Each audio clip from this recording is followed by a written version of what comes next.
Hello, everybody, and thank you for joining us. I'm Kristen McPike, Program and Alliance Manager at the Antibody Society.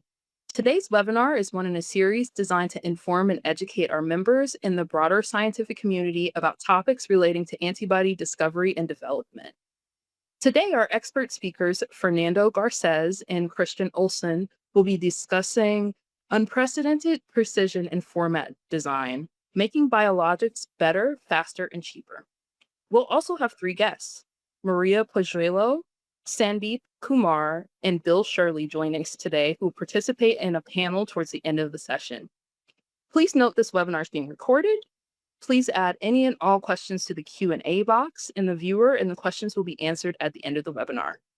Without further ado, I'll turn the show over to our speakers. Thank you so much. Thank you. Okay, I'll go ahead and start over again. So today I'm really excited to talk to everyone about Luma as well as BioGlyph. And I'm really excited to hear from our panel discussion. So I'm going to spend a little bit of time talking about Luma, which is a first-in-class scientific R&D platform. And then I'll hand it over to my colleague, Fernando, who will take a little bit deeper dive into BioGlyph. Next slide, please, Fernando. So I'd like to talk a little bit about the challenges that we all are very well aware of when it comes to working with software in our lives for drug R&D, specifically biologics R&D is what we're focused on today. So really what we have is a product of a lot of artifacts over the past 20, 30 years, where we have systems that were built and they were built to do a specific set of tasks, but they really weren't built with integration in mind. And so while we do have some overlap between LIMS systems, ELN systems, scientific data management systems, data lakes, all of these have grown to be fairly siloed. So that really causes a ripple effect across our R&D orgs, where service-heavy endeavors to stand up each tool take a lot of work. And then more services are needed in an attempt to integrate them over time. So oftentimes I've found that organizations have one or many ELNs, which adds a lot of complexity to operations. IT may try to stand up data lakes to create holistic views of the data, but it's a data-centric approach. And so still adding data manually and frequently in a project-based paradigm really sets things a bit off kilter. So it's quite expensive to build and to maintain. And in the end, even if you're technically successful, the data have likely lost their scientific lens and user focus, right? So next slide, please.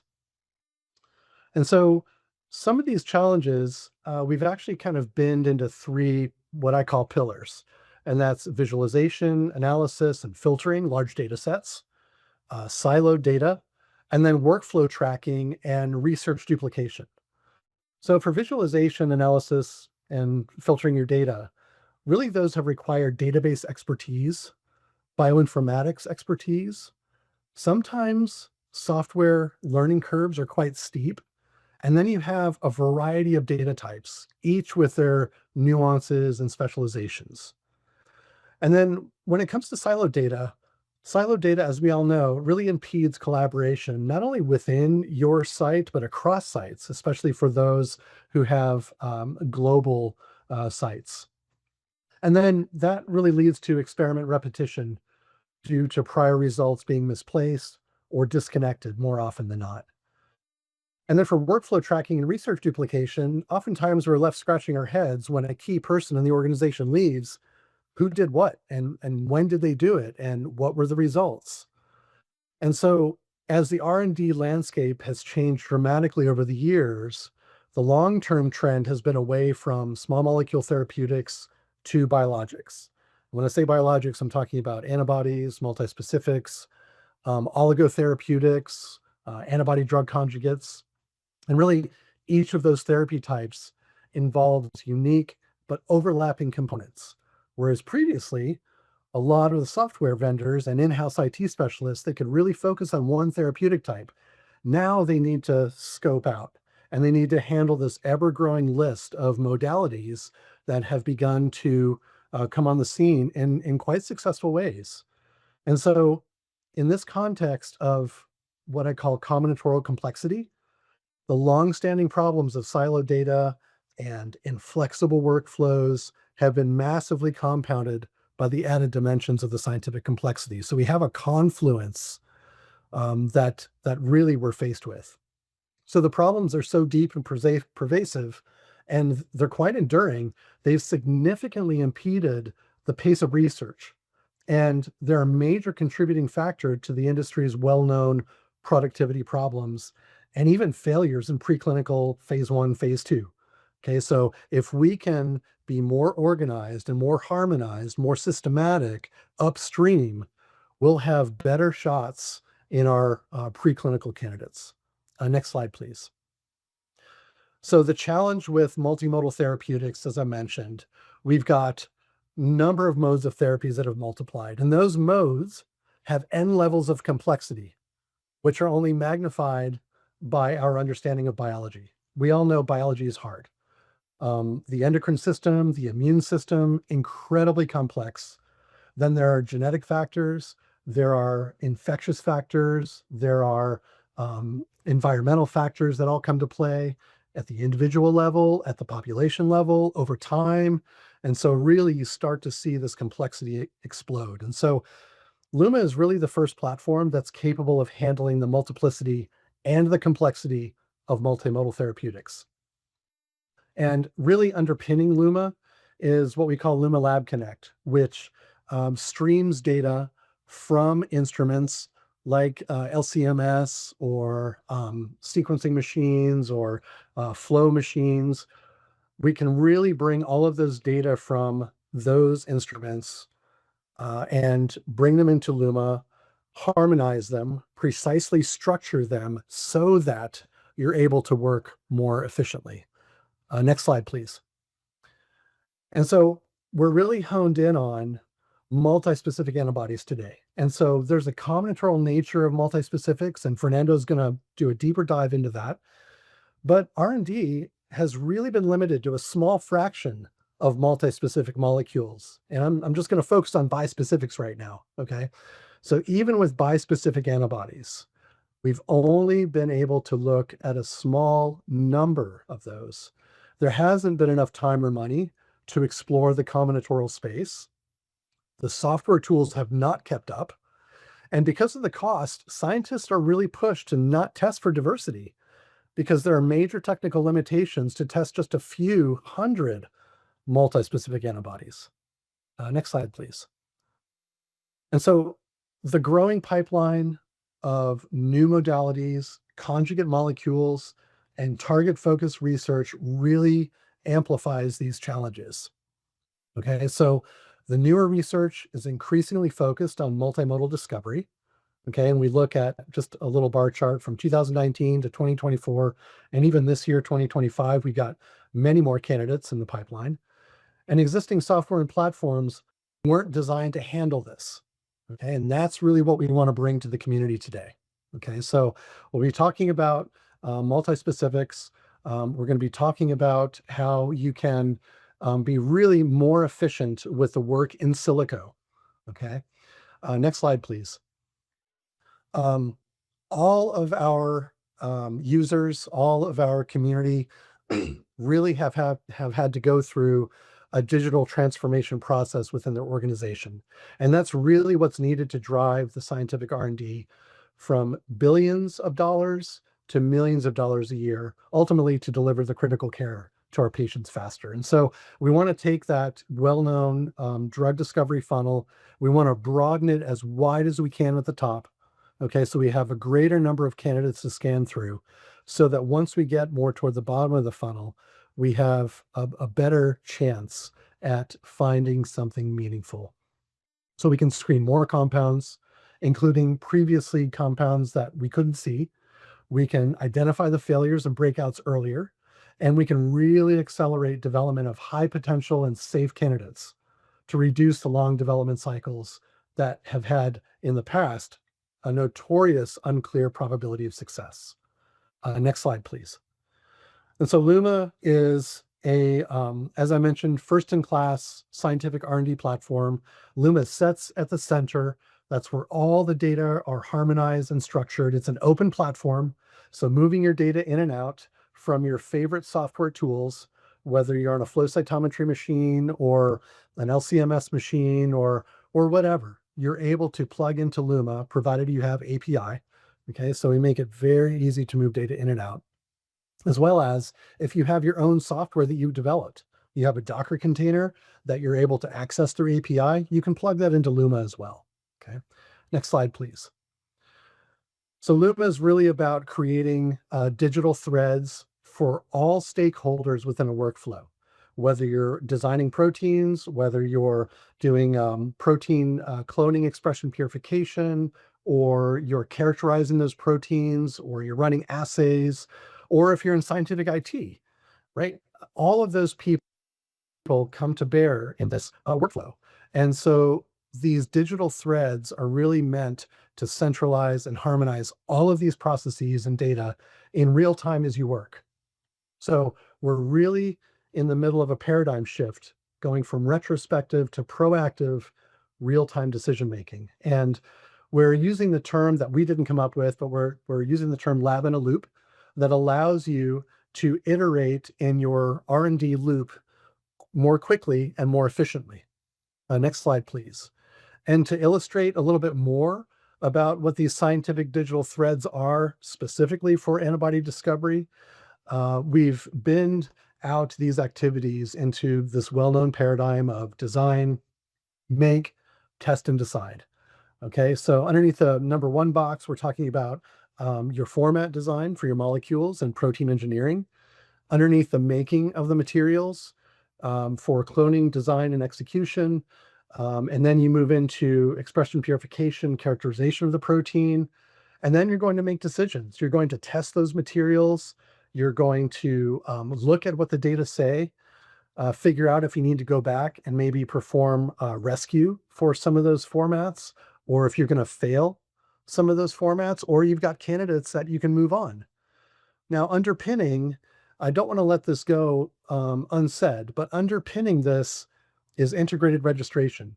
So a byproduct of you doing your work, wherever you're at in that workflow, your materials and data are registered and logged and recorded as you do your work.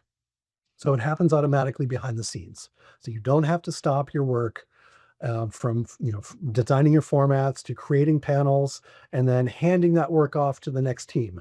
Everything happens behind the scenes in what we say is a very elegant fashion. Okay, so I'm going to hand over to Fernando. He's going to talk to you more about BioGlyph, to introduce BioGlyph, and to talk more about multispecific antibody discovery.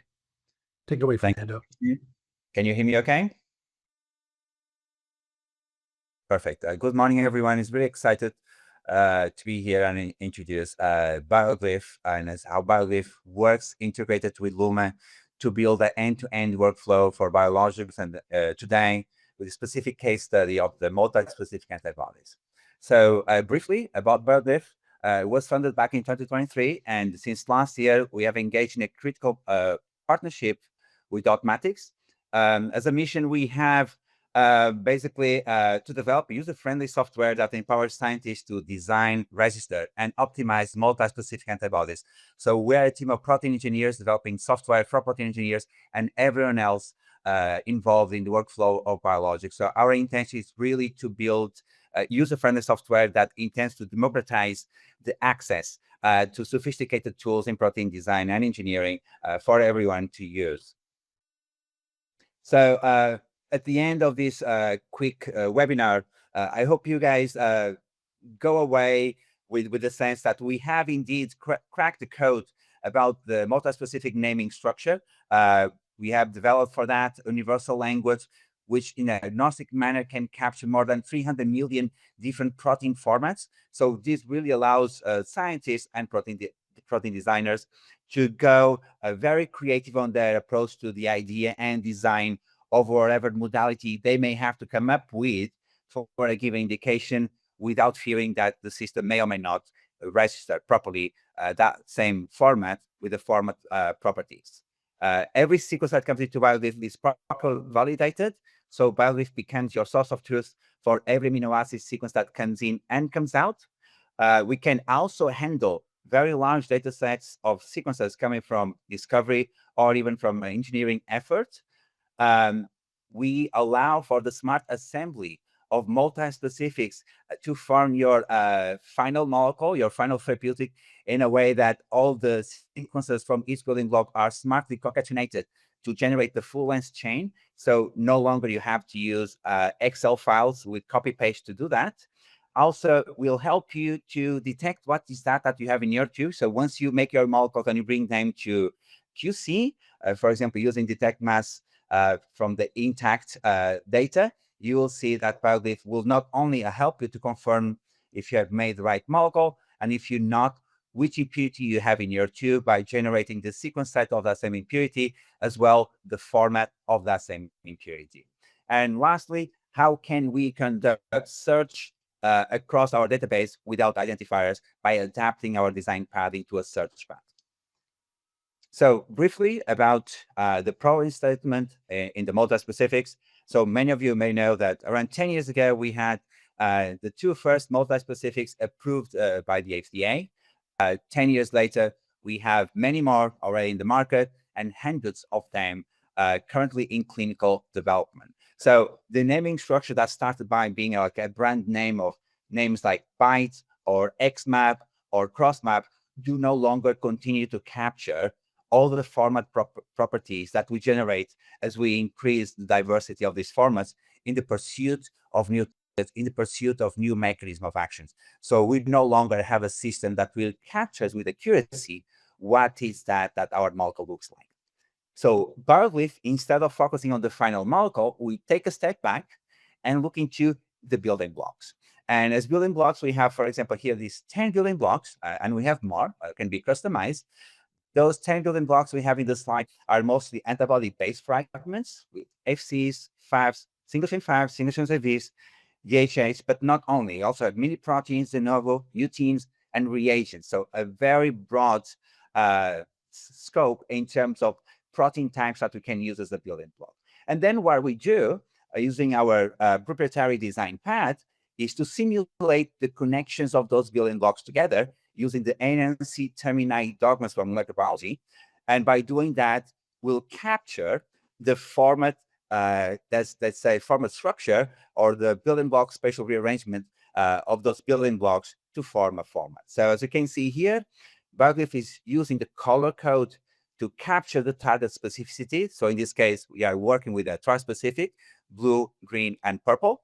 And then the shape of the building blocks and the concatenation of those building blocks together captures the format. In the back end, we have an object-based language that captures with precision the structure of that same format and generates a unique identifier. So if every time that the scientist use a format that has already been used in a previous project, the identifier will be the same, and the scientist knows that this format is identical to a different format that was the same format that was done in a different project. So as you may have realized, BioGlyph is very modular. We really use this plug and play approach with building blocks to generate a very broad, diverse set of format possibilities.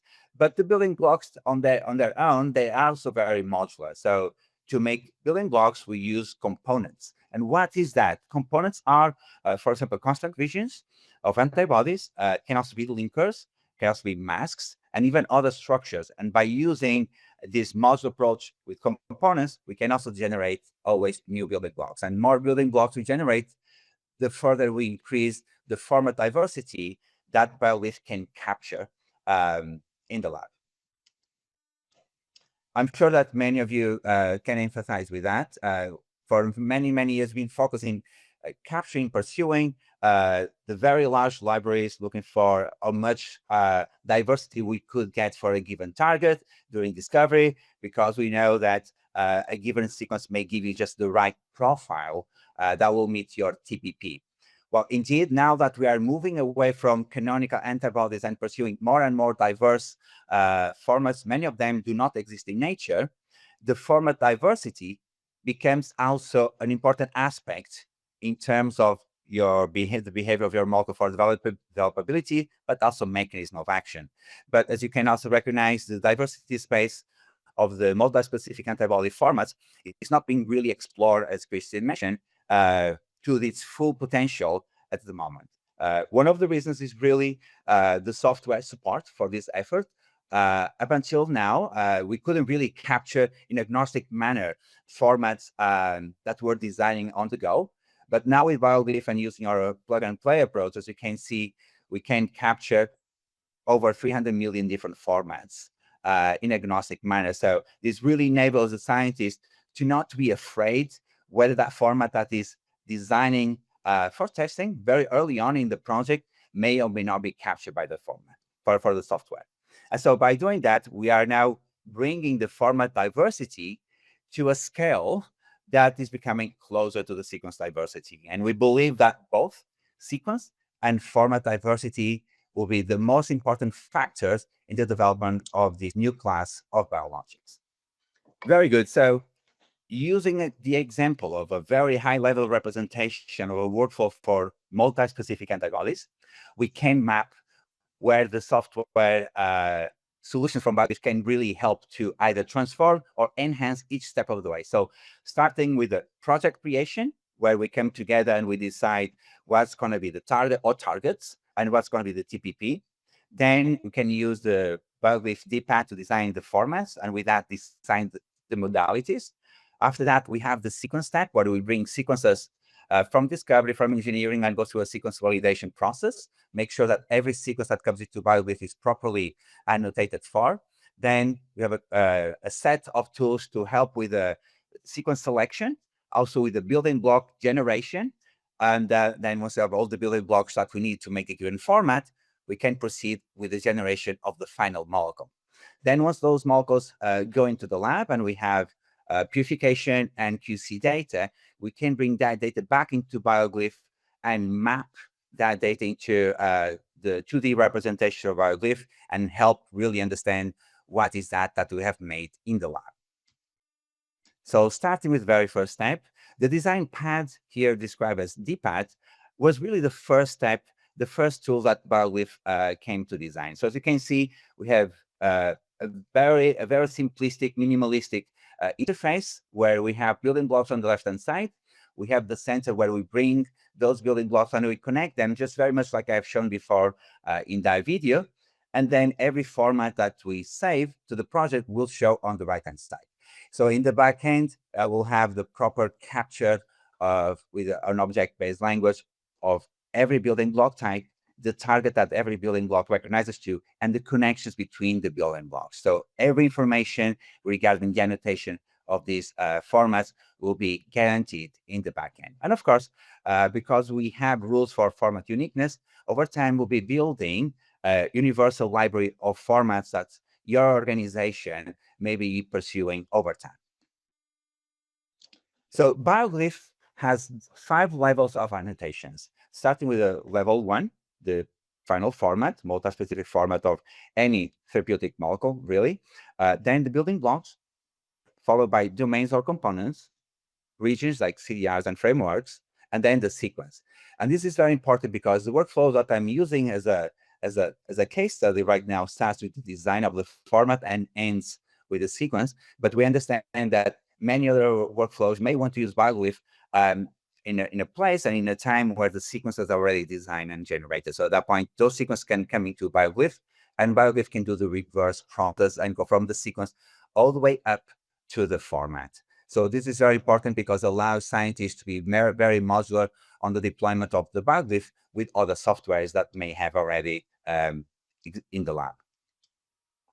Okay, so once we design the formats, the next step is really bringing sequences into BioGlyph. And so we use the annotator for that. So the annotator will allow scientists to import different sequence types like antibodies, heavy chain only antibodies, also building blocks that are already generated previously, and can import upload, validate, and go through the sequence validation. And once that sequence validation is completed, we'll go actually through the importing to the database.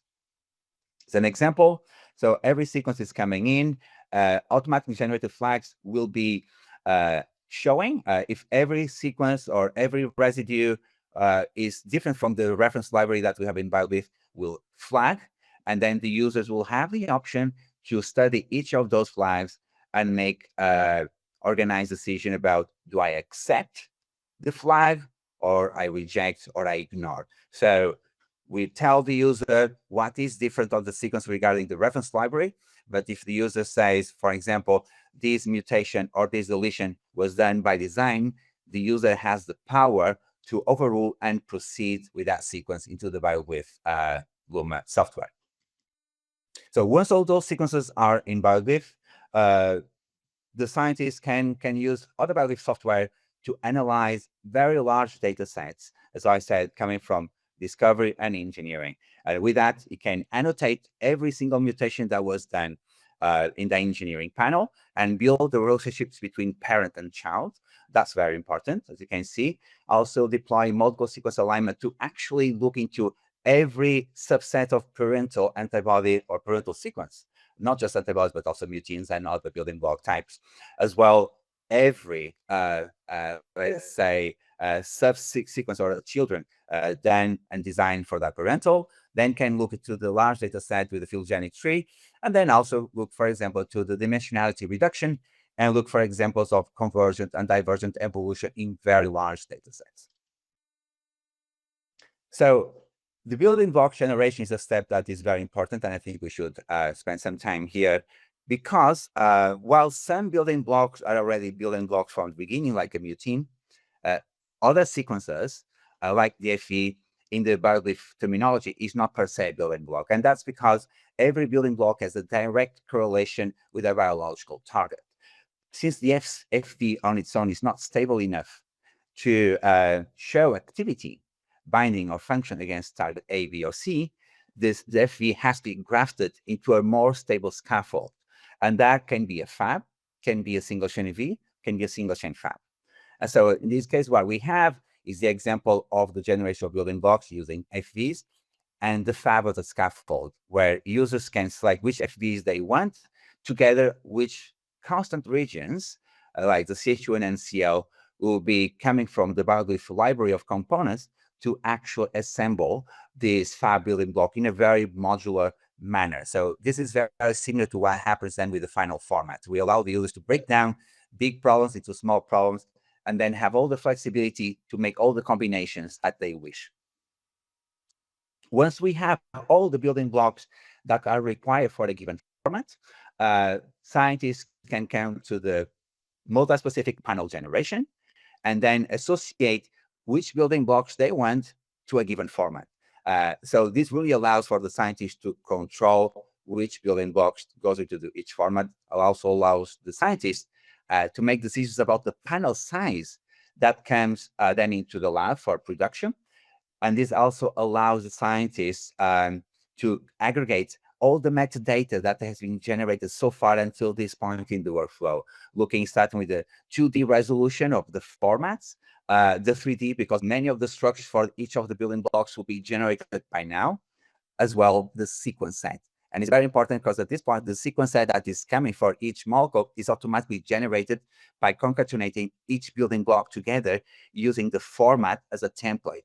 So there's no need to do any copy pasting or any editing using, for example, Excel or Word. So every sequence that comes at this point from BioGlyph will be registered in Luma. You could, for example, retrieve those sequences using Genius that will be speaking directly with Luma. Or, for example, you could be also sending those same sequences to an external organization for plasmid generation. So the point is that at this point, the sequences are validated and ready to go. And so the way we generate these sequences allows us to perceive what is the size of the panels. For example, here now we can see that we have generated 420 different molecules for which we need to clone 109 unique sequences so that we can make all those 420. We have also this plate view where we can organize all the molecules per format. And then you can click on each of them, and we can actually see now not just the format, but the full molecule that contains the format information, the building blocks, as well as the sequence set. And as you can see, the sequence set will be also annotated for building block, component, regions, and single mutations. In this case, are mutations regarding the heavy parent. So at this point, you really bring together the 5 levels of annotation in BioGlyph. So at this point, you have taken those molecules into production. You have done cloning, expression, purification, and you are now trying to understand what is that you have made in a single cell expression, for example.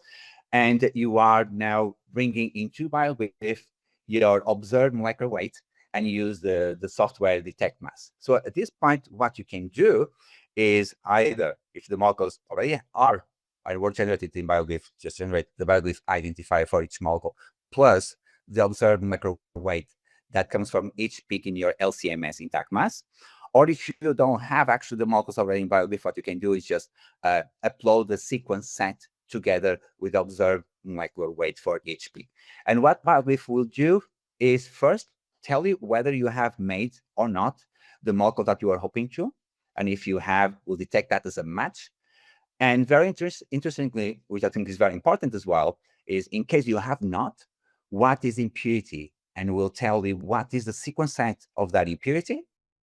And the algorithm will also be able to generate on the spot what is the specific format for that impurity. So this is very exciting because in a couple of minutes, scientists can actually have the data for a large data set, like 500 molecules, and register as well all those molecules, the intended molecules, but also the byproducts, and that information can be used then for subsequent cycles of engineering and improvement. Also, the scientists using now the sequence mapping as part of protein characterization, they can actually bring other aspects of molecular characterization. For example, I could be looking to map PTMs that were detected in the lab using my 3D structure generation and 3D structure viewer together with the 2D and 1D. So this allows the scientists to really combine 1, 2, and 3D together in the same work environment.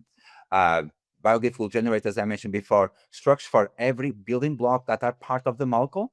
And so scientists will have the precision to annotate either stretches of that structure, like coming from peptide mapping, for example, or digestion, or single point residues like PTMs, non-natural amino acids, or even conjugation sites for ADCs. Scientists will be able to also register these molecules. So I could actually be using this at 2D high resolution, and I could actually register new molecules into BioGlyph Luma, molecules that have post-formulation modifications, for example, digestions as well, coming from the lab. So the last step is really thinking about search capabilities. So as you know, we can always search by IDs, and we have generated, as expected, a very large number of IDs until now. But what is very important to appreciate is that in the space of the multispecific antibodies, there is many formats that have many common denominators. For example, you could be looking at, well, I do have, I want to search for in my data set anything that has a H5C and a single chain AV, and that single chain AV is attached to the N termini of the H5C. So I may not be able to search for such format property using identifier, because what I can do instead is using the search path where we design the format object search that I want to use and then submit that search. And I will pull every molecule in our database that has that common denominator.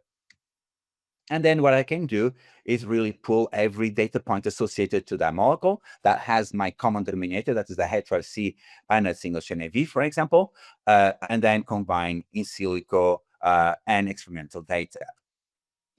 So I hope that you have seen how BioGlyph has managed to crack the code around the multispecific naming challenge by generating universal language that in agnostic manner allows scientists to capture whatever format they will design on BioGlyph DPath. So there's no really limitations from the ideation to the design. BioGlyph hopes to work as a source of truth for every sequence that comes in and comes out. So really mitigates all the human errors that we can have about copy pasting of sequences. Also allow for the fast assessment of large data sets coming from sequence and engineering, the smart assembly of the plug and play of building blocks to form your final molecules, to understand what is that you have in your tubes, and how to do advanced search that is very much in line with pursuits like task models for machine learning. So, Kristen, back to you now with the panel discussion. Thank you so much, Fernando, and thank you, Christian, earlier for your presentation. So now we'll turn over to the panelist discussions. And we have, again, Maria Pajuelo, Sandy Kumar, and Bill Shirley with us to answer some questions. The first question will be to Maria. From an antibody discovery point of view, what's the limiting factor towards the lead selection? So good morning, afternoon, or evening to everyone. And thank you, Fernando and Christian, for a very nice presentation. And thank you for this first question. So, well, in antibody discovery, by now we have multiple platforms and antibody sources to use in discovery. So it is quite easy to get to what I call a nice problem to have, which is to have lots and lots of potential hits. Yeah. So there is a moment in the discovery phase, I think all scientists working there have faced, which is what do we do with so many sequences, and both in how do I register them, how I make sure I don't make mistakes while managing those sequences, and how do I choose the right ones? Yeah. So more and more assays have been implemented for binding, for function, and now developability is becoming a challenge. Yeah. But how do we tackle all these with so many sequences? Yeah. And more complexity on top of all these is the different formats that you can end up with so many different potential hits. So it all really complicates with a good performance of the different platforms, as well as with the good data and promising data we're seeing in the clinic with all these multi-specifics, right? So it's opening the doors to new biologies. So the nice problem to have, this is, I think, what is the main target for discovery and also for engineering. Yeah. So with more and more protein expression platforms as well have been developed to handle also large number of sequences to be able to express them in whatever format it is. But again, there is a certain limit there, not only in numbers, but also in quantity of antibodies that you can get, produce and purify. So there is also a number or a limitation in the developability assays, yeah, which is, I think, the key element here, that you can run with that amount of protein. So you need really, I think the challenge here is to make sure you have a tool where you can feel comfortable in handling sequence, many of them, yeah, where amino acid different might be important. So you want to make sure you don't make a mistake when handling the different ones. But also you need a tool, or you need to make sure that you are getting a confident decision when you are deciding what are your hits and so on. So having the possibility to have all these different tools, yeah, is the perfect scenario. Yeah, how you handle this is of course questionable, but I think this is the main challenge nowadays, is the complexity, both in terms of numbers, yeah, and developability. So the number of assays you can run more and more have been optimized and so on. But again, there is a limitation in the amount of protein you can get. So for me, this nice to have problem, it is the key in the discovery at this point. Yeah. I don't know if others will have an opinion, and if the attending audience can raise questions around this, or even my colleagues here. But to me, that's the challenge. It's been very frustrating to have this nice to have problem. It is a problem anyway.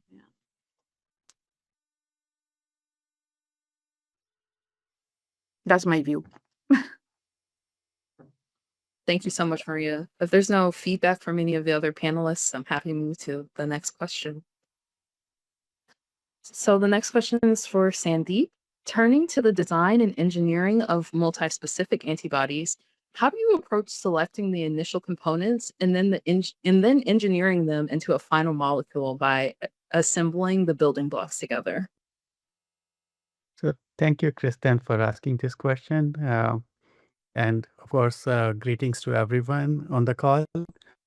I would say that this is a very evolving question, and what we started earlier, maybe back when multispecifics started coming to the fore in 2015, 2016, and versus what we can do now, especially in the light of what Fernando has just presented for BioGlyph.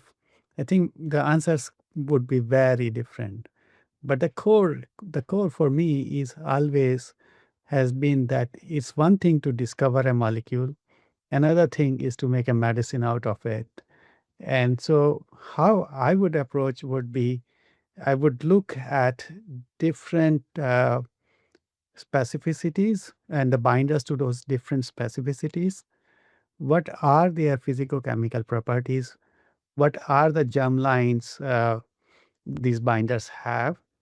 And how do they look like? In a kind of a multivariate analysis, I would try to minimize the distance between, let's say, specificity A and the specificity B, and create a common molecule that might probably have a very common germlines. They might have common physicochemical properties.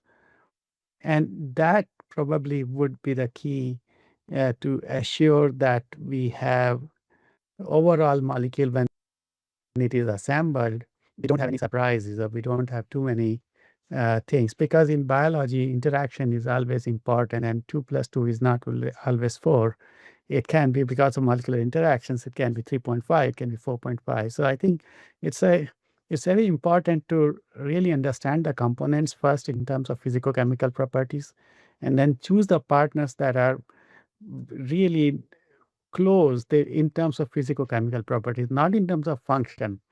Function diversity is there, that is by design, but our physicochemical properties, our germlines, our levels of humanization, as close as we are, I think the better chance we have to create a molecule which is a bispecific or a trispecific, but has a better chances of expressing, getting purified, and at least give us an encouraging results in initial biophysical assessments. Thank you so much, Sandeep. And just a reminder to our audience to please drop any questions you might have in the chat, either for our panelists or for our Q&A section at the end of the panel. The final question for Bill is, the workflow of biologics generates a rapidly growing diversity of protein formats. How do you manage, annotate, and curate these large data sets in a way that serves the needs of different stakeholders, including experimentalists, data scientists, and ML engineers? Very good question.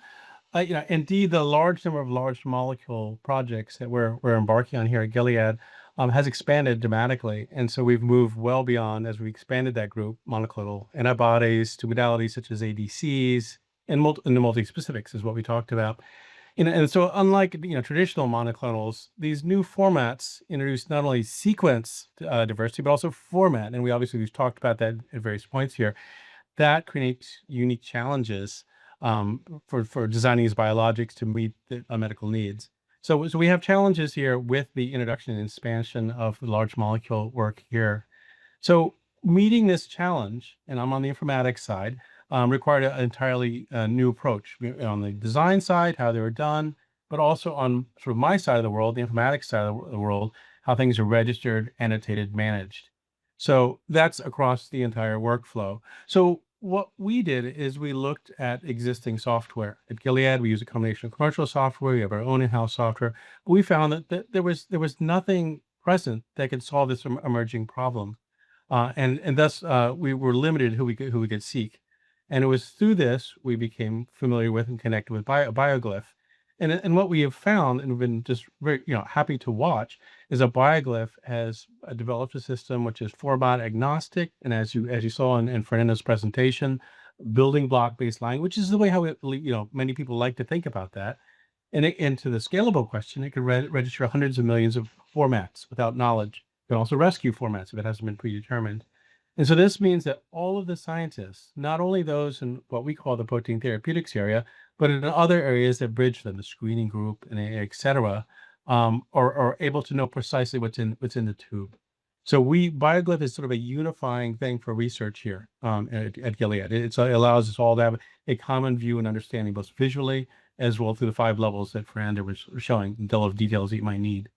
So finally, I would think in this sort of level of accurate annotation enables machine learning. All of us, I think everyone on the call, particularly here, we're all focused on machine learning. Machine learning has shown some just amazing innovations, but that requires the higher degree of curated data. That would be assay data example, as well as a higher degree of curation or accessibility of the information you're going to be training against, be it the sequence, be it the format, or be it the variations thereof.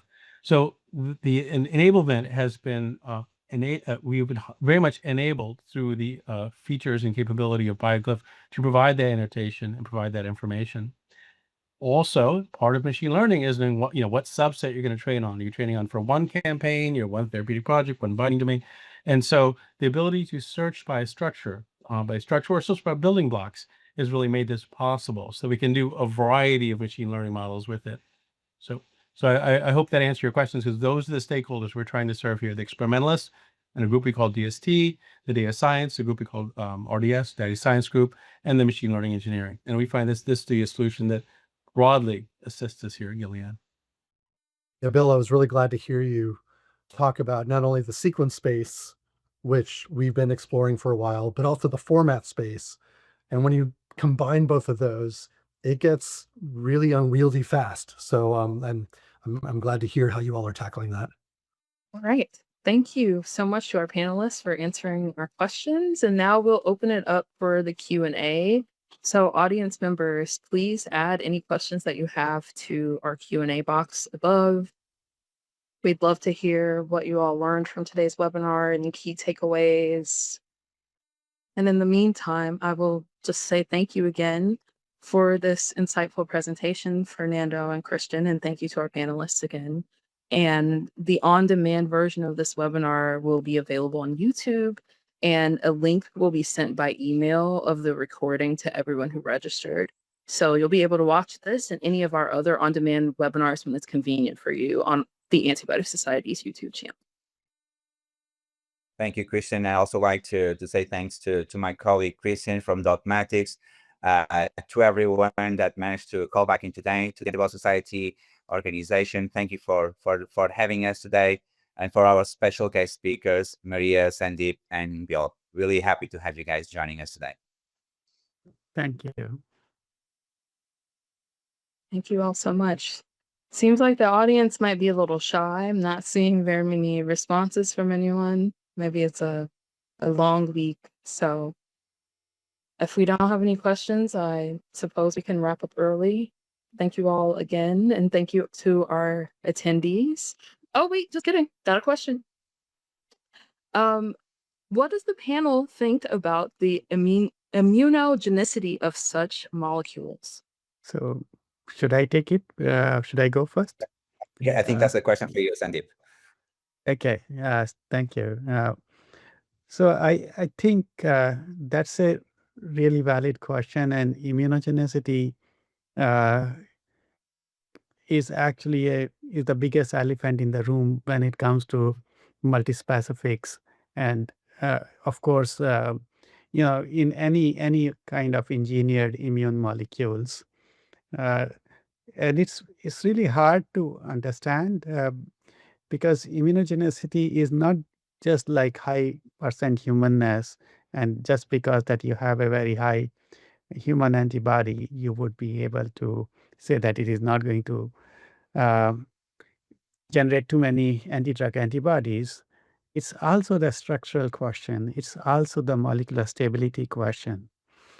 And in the end, it is a question how, in addition to, of course, the T cell epitope, the patient physiology, patient disease history, it's also the molecular stability and molecular structural heterogeneity in some ways, uh, which contributes to immunogenicity. And often, in my experience, I think we have to be more careful uh, for the multispecific formats for immunogenicity, and we have to monitor more for them. But I wish they were kind of a way for us to predict this ADA generation, given the sequence and the structure of the molecule in a very reliable way. And unfortunately, it's a multivariate, multifactorial problem, and we don't have a good answer at this time. If I may add to what Sandeep just said, and very well, indeed, like the mechanisms behind an ADA or any other toxicity effect are not very clear, in every way. And so an antibody, as Sandeep was saying, can be fully human and still present some challenges from a immunogenicity point of view, which leads us to think that, the mechanism for such immunogenicity is not just format, is not just sequence. But one of the things that seems to be critical is really about the format stability. And when it comes to the multispecifics, as you know, those molecules do not exist in nature. And in my previous life, more than 50% of those molecules actually fail basic parameters with expression, purification, stability, which of course can then lead to lack of stability, which could generate many other problems. So one of the things that BioGlyph is doing is really developing in silico models that can predict the molecular fitness for some of those multi-specific antibodies even before we get them into the lab. So that will allow scientists to explore more the format diversity question that we brought earlier in the webinar today, without having to spend the money and the time in testing every single possibility in the lab. So we hope that these models can help at least the panels to be reached for more stability. And perhaps, this could be one of the factors, together with many others, that could contribute to safer molecules when they get to later stages in the optimization. That's a great question. I think that prodding that worked, and now we have another question. Well, this is more feedback from the original question. Thank you so much for a stimulating session. Indeed, we all need new approaches due to the complex biology of human cancers and tumor heterogeneity. Indeed, we couldn't agree more with that, because the challenges are many, and the tumor, they say, diversity is so really diverse and broad in mechanisms of action, really, of how those cancers take place, which, you have to constantly pursuing different mechanisms of action to tackle those same cancers. And so we deeply believe that enabling the scientists all the creativity to design the formats and molecules that they think are going to achieve that goal is first and foremost of our efforts here at BioGlyph with BioGlyph Luma. Okay, here we go. Another one. Multispecific antibodies have a stability problem and lack evolution pre-selection. How does this BioGlyph help with that? Exactly. A great question. I'm going to take on that one again. So as I mentioned just before regarding the question of safety, these molecules, very well, they haven't went through the Darwin selection process, right? Actually, many of them will fail to express in us mammalian cells just because single strands that be containing, for example, multispecifics will shut down some of those pathways, and the expression will be like, affected from very early stages. So indeed, those molecules are not tested, but they hold tremendous potential. They hold potential that mechanisms like antibodies cannot really address. So what we want to do to really empower scientists to further explore the diversity beyond what we do right now is really create in silico tools that allow the scientists to drop very quickly those, losers per se, those molecules that will fail the basic requirements for expression, because you have to think about how much can you make and what's the size of your target population and the cost of goods.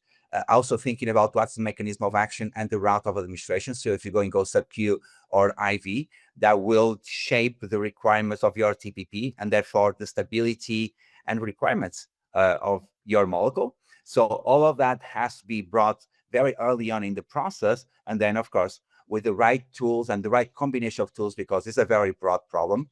BioGlyph on its own will not solve every single problem, but will definitely help to mitigate and drop those, let's say, bad apples from your data set as early as possible.